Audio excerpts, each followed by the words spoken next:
লখনৌয়ের Charbagh station এক জনসমুদ্র, যেখানে প্রতি পদক্ষেপে জীবন ছোটে আর থামে। গোধূলির আলোয় লাল হলুদ স্থাপত্যটি এক পুরনো গল্পের মতো দাঁড়িয়ে। প্ল্যাটফর্মের কোলাহল, ট্রেনের বাঁশি আর চায়ের দোকানের ধোঁয়ার মাঝে গেট নম্বর 2-এর কাছে ছেঁড়া কম্বলে চুপচাপ বসেছিল রাম। তার হাত পাতা ছিল, কিন্তু চোখ ছিল উদাস। জীবন তার সর্বস্ব কেড়ে নিয়েছে, কিন্তু তার দৃষ্টিতে এক গভীর মানবতার আলো তখনও জ্বলজ্বল করছিল। হঠাৎই সেই উন্মত্ত ভিড়ের ভেতর থেকে একটি 7 বছরের শিশু টলতে টলতে এলো। নাম তার চিন্টু। নীল টি শার্ট, কাঁধে স্পাইডারম্যানের ব্যাগ। সে কাঁদছিল না, শুধু প্রতিটি পরিচিত মুখের জন্য মরিয়া হয়ে খুঁজছিল। তার ছোট্ট হৃদয়ের ভয় ভিড়ে চিৎকারেও চাপা পড়ছিল না। চিন্টুর অসহায়তা রামুর দৃষ্টি আকর্ষণ করল। ভিক্ষার বাটি সরিয়ে রেখে সে ধীরে ধীরে এগিয়ে গেল। বৌয়া, কি নাম তোর? রামুর কণ্ঠস্বরে ছিল না কোনো প্রশ্ন, বরং এক পিতার মতো নরম স্পর্শ। চিন্টু। মা বাবা ট্রেনে, হাত ফসকে গেল। ছোট্ট কথাগুলো এই ছিল আকাশ ছেঁড়া আতঙ্ক। রামুর বুকে যেন গরম চায়ের ঢেউ উঠল। মনে পড়ল তারও হারানো দিনের গল্প। সে নিজেকে প্রতিজ্ঞা করল, আজ থেকে এই শিশুটির জন্য আমার লড়াই শুরু। 8 দিনের কঠিন অগ্নিপরীক্ষা। রাম প্রথমে চিন্টুকে নিয়ে জিআরপি চৌকিতে গেল। কর্তব্যরত হাবিলদার বিস্কুট চায়ে ডুবিয়ে রূঢ়ভাবে বলল, প্রতিদিন এমন 2-4 জন আসে, রিপোর্ট এলে খোঁজ হবে, এখন এখানেই রাখ। গরিবের কথা পুলিশ কানে তুলল না, কিন্তু রাম হার মানল না। সেই মুহূর্তেই সে অন্ধকারে প্রদীপ জ্বালালো। সে হাবিলদারকে বলল, বাচ্চাটা আজ আমার হেফাজতে থাকবে, কাল ভোরে আবার আসব। হাবিলদার তাচ্ছিল্যর হাসি হাসল। সেই রাতে ফুটপাতের খোলা আকাশের নিচে রাম তার কম্বল ছিঁড়ে অর্ধেকটা চিন্টুকে দিল। নিজের ঠান্ডা সইল, কিন্তু শিশুর ঘুম নষ্ট হতে দিল না। নিজের ভাগের রুটি থেকে অর্ধেকটা চিন্টুকে দিতে গেলে সেও সেই অর্ধেকটা ফিরিয়ে দিয়ে বলল, চাচা, আপনিও খান। কম লবণের রুটিতে ছিল অপার স্নেহ। পরের 8 দিন রামুর একমাত্র লক্ষ্য হল চিন্টুর পরিবারকে খুঁজে বের করা। প্ল্যাটফর্মে প্ল্যাটফর্মে দৌড়। সে প্রতিদিন সকালে অ্যানাউন্সমেন্ট রুমের দরজা ঠেলল। পুলিশের কড়া কথা শুনল, কিন্তু থামল না। পুলিশ রিপোর্ট ছাড়া ঘোষণা হবে না শোনার পরেও সে এক প্ল্যাটফর্ম থেকে অন্য প্ল্যাটফর্মে ছুটল। ভিখারির ডিটেকটিভ বুদ্ধি। চিন্টুর দেওয়া সূত্রগুলো সে মাথায় রাখল। বিশাল বিল্ডিং, ওপরে উড়ন্ত চিহ্ন, লাল গাড়ি। ভিখারির পকেটে পয়সা না থাকলেও তার মাথায় ছিল ক্ষুরধার বুদ্ধি। উড়ন্ত চিহ্নের রহস্য। মালহোত্রা এম্পায়ার। চিন্টুর দেওয়া একটি ড্রয়িংয়ে সেই রহস্যের সমাধান লুকিয়েছিল।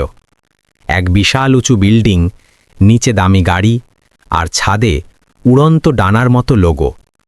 রামের মাথায় বিদ্যুৎ চমকালো। এটি ছিল হজরতগঞ্জের সবচেয়ে ধনী real estate company Malhotra empire, যার মালিক অরুণ মালহোত্রা। পরের ভোরে রাম চিন্টুকে নিয়ে হজরতগঞ্জের দিকে রওনা হল।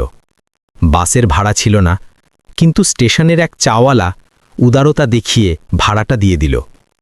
মালহোত্রা এম্পায়ারের গেটে এসে রাম থামল। চিন্টু উত্তেজিত হয়ে বলল, চাচা, এটাই বাবার অফিস। রাম যখন মালিকের সাথে দেখা করতে চাইল, গার্ড তাকে ধাক্কা মেরে দূরে সরিয়ে দিল। দূর হ, সব ভিখারির এটাই গল্প, এটা দান পুণ্যের জায়গা নয়। অপমান আর অসহায়তা রামুর চোখ জলে ভরে দিল, কিন্তু সে ফুটপাথে অপেক্ষা করল, কারণ তার লড়াই তখনও শেষ হয়নি।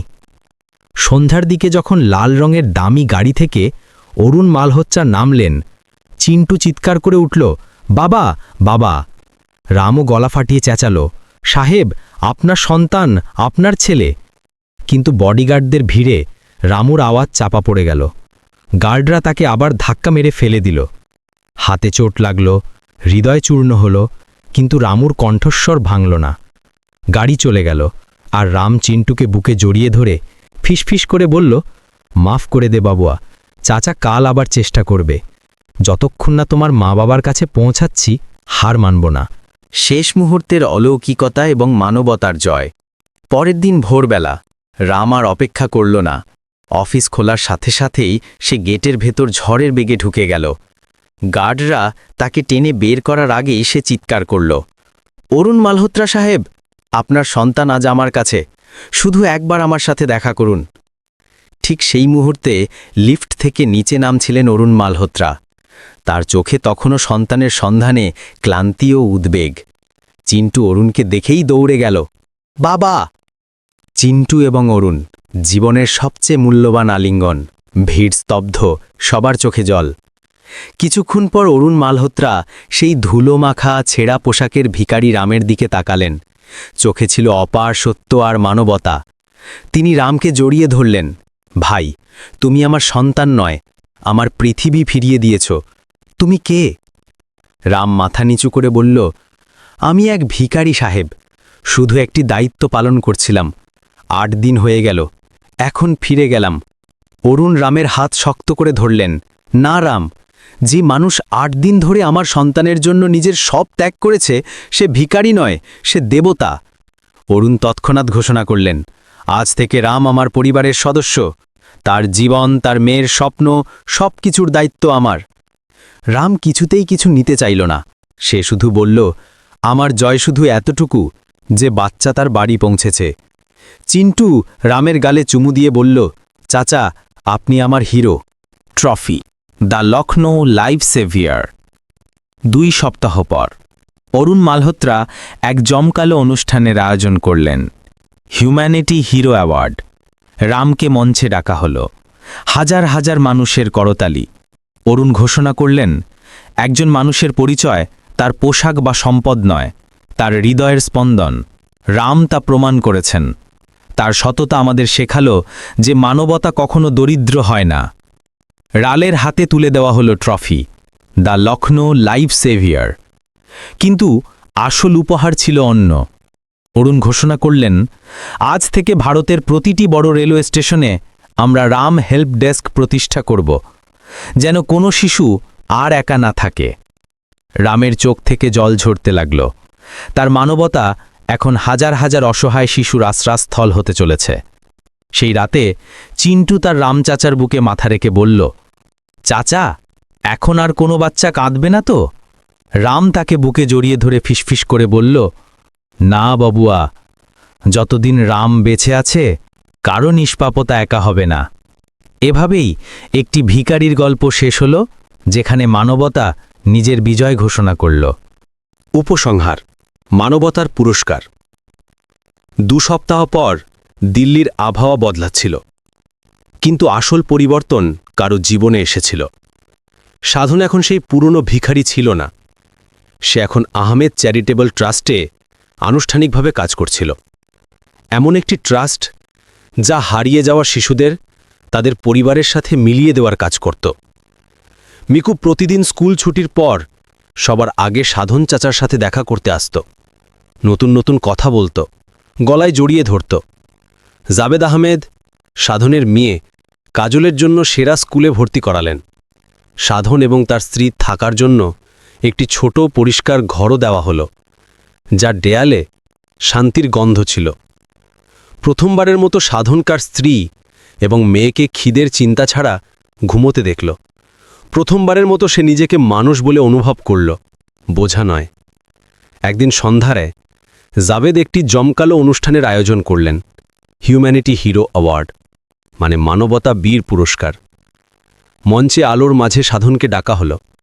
লোকেরা হাততালি দিচ্ছিল, ক্যামেরা ঝলসাচ্ছিল, কিন্তু সাধনের চোখ অশ্রুতে ঝাপসা ছিল।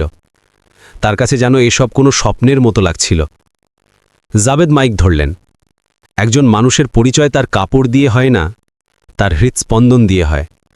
সাধন তা প্রমাণ করেছেন। যখন পুরো পৃথিবী উদাসীনভাবে দৌড়ে যাচ্ছিল, তখন সে একটি মাসুমের হাত ধরেছিল। আজ সাধন আমাদের জন্য মানবতার মুখ। পুরো হল হাততালিতে গম গম করে উঠল। সাধনের হাতে একটি ট্রফি এবং একটি শংসাপত্র তুলে দেওয়া হলো, দ্য দিল্লি লাইফ সেভিয়ার, মানে দিল্লির জীবন রক্ষক। কিন্তু আসল পুরস্কার তখনও বাকি ছিল। জাবেদ ঘোষণা করলেন, আজ থেকে প্রতিটি বড় রেলওয়ে স্টেশনে আমরা সাধন হেল্প ডেস্ক বানাব, যাতে একটিও শিশু তার পরিবার থেকে বিচ্ছিন্ন হয়ে একা না থাকে। এই কথা শুনে সাধনের চোখ থেকে ঝরঝর করে জল পড়তে লাগল। তার মানবতা এখন হাজার হাজার শিশুর ভরসা হতে যাচ্ছিল। অনুষ্ঠানের পর মিকু তার কাছে এসে বলল, চাচা, এখন আর কোনো বাচ্চা কাঁদবে না, তাই না? সাধন ঝোঁকে তাকে বাহুতে ভরে নিল। না বেটা, এখন আর কেউ কাঁদবে না। যতক্ষণ সাধন বেঁচে আছে, কারণ নিষ্পাপতা একা হবে না। আর আকাশে যেন একটি তারা ঝরে পড়ল। ভাগ্য হাসল, কারণ একটি ভিখারির গল্পও শেষ হল যেখানে মানবতা শুরু হয়। বন্ধুরা, যদি এই গল্পটি আপনার হৃদয়ে ছুঁয়ে গিয়ে থাকে, তাহলে আমাদের চ্যানেলটি লাইক করুন, সাবস্ক্রাইব করুন এবং এই ভিডিওটি আপনার বন্ধুদের ও পরিবারের সাথে অবশ্যই শেয়ার করুন। আর হ্যাঁ, কমেন্টে আপনার এবং আপনার শহরের নাম অবশ্যই লিখুন, যাতে আমরা জানতে পারি যে আমাদের গল্পগুলো দেশের কোন কোন কোণায় পৌঁছাচ্ছে। আবার দেখা হবে একটি নতুন হৃদয়স্পর্শী গল্পের সাথে। ততক্ষণ খুশি থাকুন।